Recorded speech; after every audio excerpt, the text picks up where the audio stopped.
Lúčime sa s Jozefom. Túžob neočakávané dieťa zahynulo skôr, ako nám mohlo priniesť posolstvo a požehnanie. Dlhých 20 rokov náš Pán neobohatil toto krásne manželstvo dieťaťom až teraz.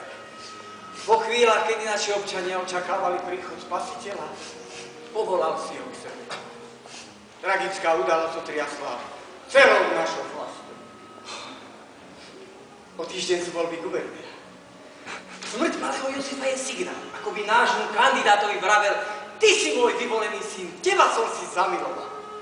Naša cirkev, otec arcibiskup, biskup, dekani, a i sám svätý Otec vyslovujú presvedčenie, že náš Jozef sa stane guvernérom.